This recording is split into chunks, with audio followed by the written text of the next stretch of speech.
Amir, you've gone from a knockout defeat against Prescott to defeating a legend in Marco Antonio Barrera, and now to a world title fight at a weight higher than what you normally campaign at.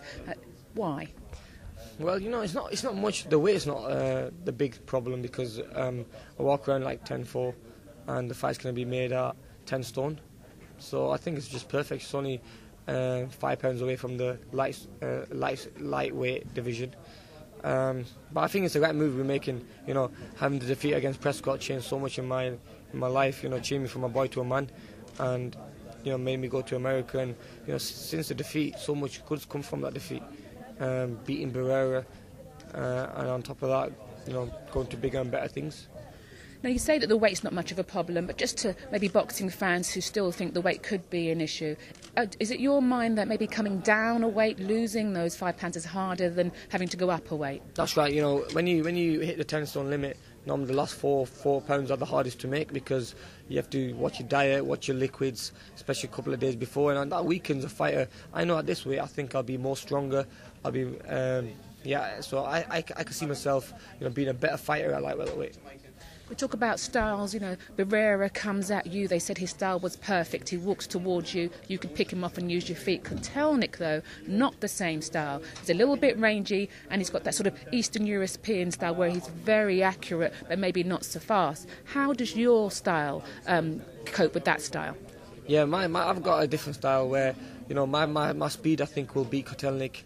With Barrera, the speed beats. I think the speed beats most fighters. You can beat a fighter, you can beat a boxer, and I've fought many fighters like Kotelnik. I've sparred with many fighters like Kotelnik, and I think this fight is made for me.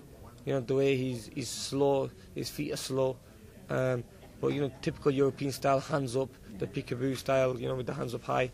I think it's about breaking him down, doing a lot of feints and throwing the right shots.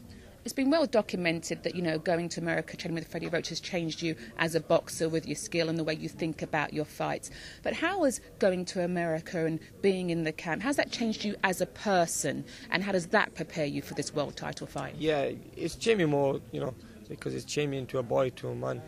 So it's going to just make me, it's going to make me more determined to go in there and prove a lot of people wrong as well, because there's so many doubters out there who say, Amir Khan he's not going to do this, he's not going to do that, he's never going to become a world champion. And, this is about proving people wrong, and I'm going to do that. So when you say from a boy to a man, what do you mean? What were you doing before the Prescott fight which you think were a bit boyish and that you don't do now? I did take a sport serious, because I train very hard no matter what. But training very hard and just chilling out afterwards, being knackered where you should be resting, I used to be out and about chilling out.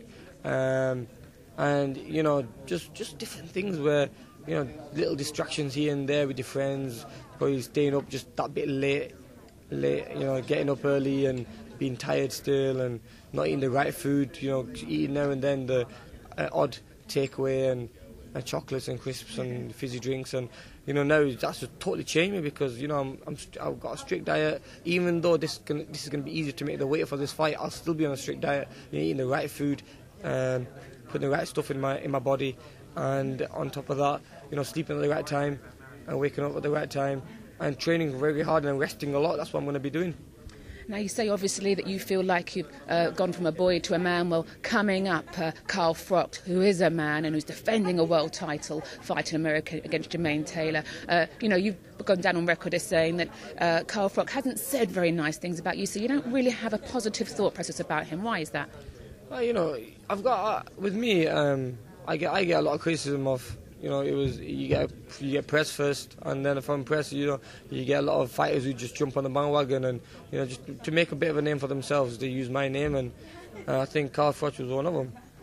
He said him and Herbie Hyde and Barry McGugan saying, after getting beat by Prescott, I'm not going to be the same fighter again. They didn't know it's maybe a better fighter, and they're what they say about me, they're the time they diss me, and stuff like that's just making me a better fighter. It makes me go to the gym and train a lot harder. It makes me, it just gives me an extra push and an extra boost, because it makes me think that these guys, I want to prove them wrong. more than anything, I want to prove these people wrong, and I know I can by winning. And I'm just going to keep on winning. And I don't say much. I don't argue with people much. If they say things about me, if they criticise me, I just keep quiet. I let my fist do the talking in the boxing ring by winning, and by winning silences all the critics out there. Do you think Carl Froch will bring his belt back to England? I hope he does. Yeah, I hope he does. He's a British fighter. I'm totally behind him, and I'm sure he can do it definitely. Well, June the 27th is going to be your big day, Amir. Tell us a little bit about when you start your training camp in order to become the light welterweight champion of the world. Yeah, I've started a little bit, just a bit of running now and then, keeping the weight down and everything else. Keep hitting the bags now and then, just to break into it slowly, because I don't want to go to LA. I'm going to LA on Friday.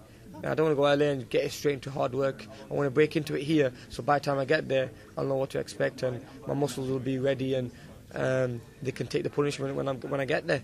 So it's about just breaking into it at the moment and just chilling out. I'm in LA for like 7 weeks.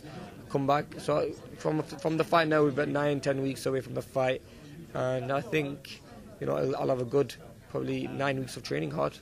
Now, British boxing fans, they'll analyse this and they'll put 2 and 2 together and come up with 16, what they like. So it's a light welterweight fight with Kotelnik. Yeah. Your sparring partner and in your camp, you have Manny Pacquiao fighting light welterweight with, Ricky Hatton. If that didn't go right and Ricky Hatton was successful and you were successful, would you be out for revenge for your stablemate? No, it's not like that. Ricky's a good friend of mine, and I think when it comes down to me, when I win the world title, and if Ricky beats Manny, or even if he doesn't beat Manny, there will be people out there saying, "Oh, it'll be a good fight, Amir Khan and Ricky," and the fans will love to watch the fight like that. I think the British public will love to see a fight like that. But I just think, I'd rather have Ricky and supporting me in my corner. He's a friend, he's a good family friend, and I respect what he's done. I'm a big fan of him. And to fight someone who you're a big fan of, it's going to be quite hard. So we just have to see, boxing's a business end of the day, it's a sport. But I'd rather have him, supporting me, pushing me, and leading me on to bigger and better things. So just finally, we know you're off to America soon. This is the last time we're going to have a chance to speak to you before you get into your hard training camp. Just a final message for your fans. Why should they come out and spend their money to watch you on June the 27th? Yeah, I think they should come to June 27th. It's my first world title fight, and it's the first one. Is always the one that people remember. When you won the world title, and I think this, and it's going to be a tough fight. I think it'll be more exciting than the Barrera fight, because Kotelnik's one of them guys who just doesn't give up. He keeps on coming forward, and he's never been knocked out, never been stopped. And I'm one of them fighters. I'm going to try knocking him out. I'm going to try stopping him. So it's going to be exciting from straight from the bell. I just want to thank my fans. Even if they come, even if they don't come, for the support that they give me and everything else. Thank you, Amir Khan. Thanks very much.